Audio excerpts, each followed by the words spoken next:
Do'n po sa nabanggit ninyong 7 pisong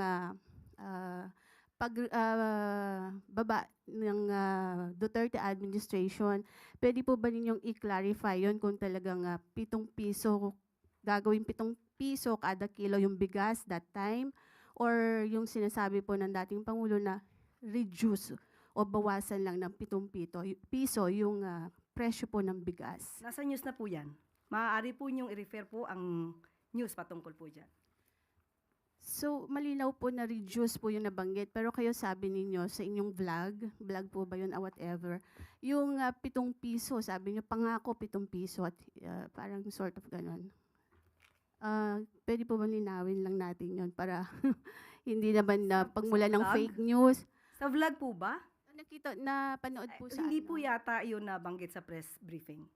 Opo, hindi po sa press briefing. Parang you're talking na pinapakita niyo pa yung SONA something ni PRRD. Para lang po magkaroon ng ano 'no, sa halip Hindi na po yun pahayag ng Pangulo. Nandito po tayo sa ating press briefing para ihayag po ang direktiba, announcements ng palasyo. Hindi po patungkol sa aking pagbablog. hindi po Maraming nabanggit ko salamat lang po. po yung vlog, Yusek, ano po, para lang po hindi Miss Eden, malito. pasensya na po, hindi po ako makakasagot ng anumang sinabi ko outside from this press briefing.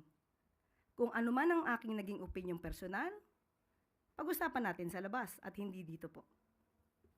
Kasi po parang makakaapekto rin po dun sa mga ano ng Pangulo na medyo iba yung Opo, Miss nababanggit nila. Eden, kung ano po ang inyong pakay patungkol po dito, inuulit ko po, ang aking pag-vlog ay wala pong kinalaman ang palasyo, ang Pangulo at ang gobyerno.